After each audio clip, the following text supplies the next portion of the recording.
just want to get into free agency a bit. And for those who don't really follow it, just to understand that free agency will essentially begin next Monday, March 13. And there's this thing in the NFL that's called the legal tampering period.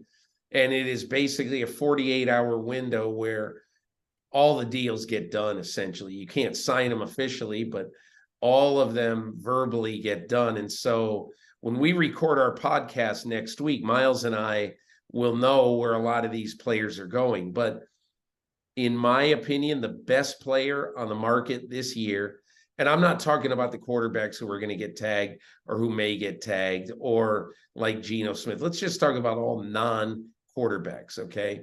I think the best player in the market is Javon Hargrave, defensive tackle for the Eagles. And then I think there's two excellent corners, Jamel Dean of the Bucks, James Bradberry of the Eagles. And then after that, I think there's two good tackles, Orlando Brown, who was informed by Kansas City general manager Brett Veach that he will not be franchised, so he will be hitting the market, and San Francisco right tackle Mike McGlinchey, who probably is not as good as Orlando Brown, but I don't think he will be as costly as Orlando Brown. So, and I think for all the rest of, the free agents, Myles, I really respect Pro Football Focus. I think it's a fantastic organization, really, really smart people looking at football. And when I looked at their list of the top 100 free agents, number 7 on the list was Jakobi Meyers, the Patriots wide receiver. We all like Jakobi Meyers. He's a nice second or third receiver on your team. But to have him number 7 on the list, and I think probably pretty clearly the top wide receiver in free agency, that just shows you what a crummy class it is. And again, I like Jakobi Meyers. I think he is a good contributing player, but he's not somebody who's going to change your team. So that's sort of the way I view free agency. How about you? Yeah, I mean, I don't think Jakobi Meyers is going to be a wide receiver 1 for anybody. And that, right, to your point, that's kind of just what it is, right? I mean, unless we see some more veteran receivers get released over the next week or so, then this really is not a very strong receiver class. And that's okay. You can go into it.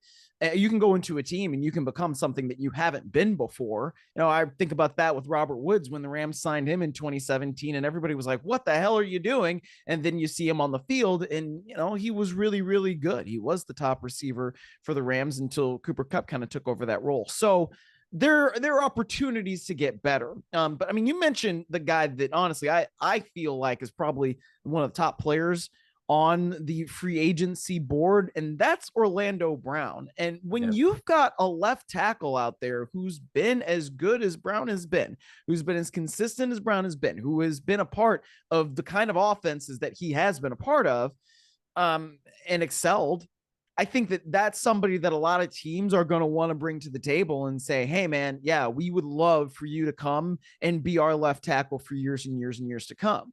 And by that same token, Kansas City was trying to do that when they traded for Orlando Brown a couple of off seasons ago. They really remade their offensive line, and it worked, obviously, because Kansas City just won the Super Bowl, right? But I think, Peter, if there's anybody who has earned the right to sort of say, all right, we thank you, Orlando Brown, but there's a number that we don't want to go over, and we're not going to do that. And we're not going to franchise you because we need to find a long-term solution this offseason at left tackle, and we believe we can do that. Brett Veach has earned the right to do that. I mean, think about all of the picks that they hit from last year's draft, all of those different contributors that they had that were rookies. Now, you have a situation where, Brett Veach also traded Tyreek Hill, and they remade the wide receiving core, and Patrick Mahomes is better than ever.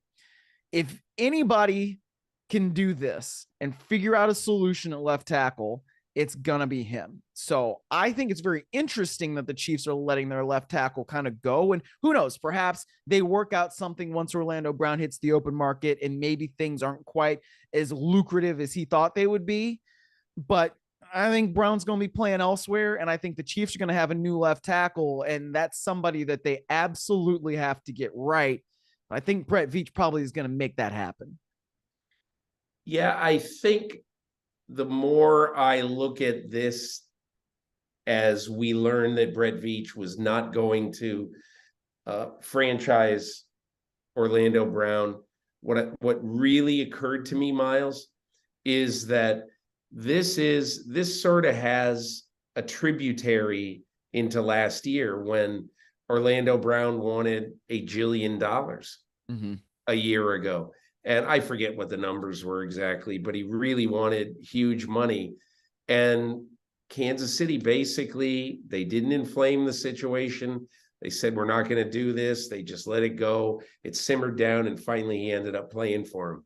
And look, players only have this opportunity once or twice in their careers. Yes. I applaud Orlando Brown for trying, for telling Kansas City that, hey, listen, I want what I have no idea what the numbers are that he's asking for, but he can ask for whatever he wants. But it's, in some ways, it's kind of like Lamar Jackson. He can ask for whatever he wants, but the team doesn't have to pay for it. And in this particular case, I still think he's got a very good chance of coming back and playing for Kansas City, unless Team X says, we'll give you $28 million a year and, guarantee, or, with 60% guaranteed over the next 5 years. Then, of course, he's going to go. Yeah. But I think good for Orlando Brown in doing this. I think it's fine. And also good for Kansas City keeping its options open and understanding that Andy Reid is going to devote so much time, so much energy to both lines. He always has. And if I were Patrick Mahomes, I wouldn't be worried about who's going to play left tackle. Of course, I'd want Orlando Brown there, but if not, we'll handle it. So I don't view this as any sort of existential crisis for Kansas City to, try to be able to repeat as Super Bowl champions. Miles, we have really beat up the clock again this week. I don't know how anybody can listen to an hour and 20 minutes of our palaver, and I don't think it's an hour and 20, but whatever it is this week, I just wanted to sort of download everything I was thinking in my head. You did too.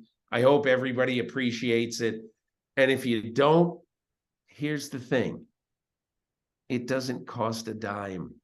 So all you did maybe was waste 70 minutes of your life while you were out walking the dog in Kenosha, Wisconsin, and had your AirPods in. So anyway, I hope you enjoyed it. I hope you learned a little something on this podcast.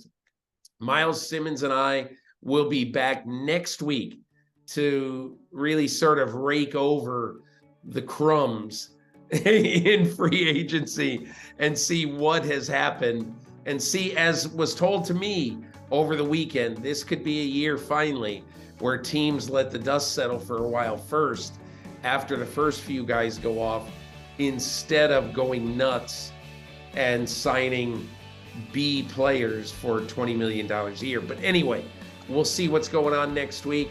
We appreciate you joining us this week, and we'll be back next week with another edition of the Peter King Podcast.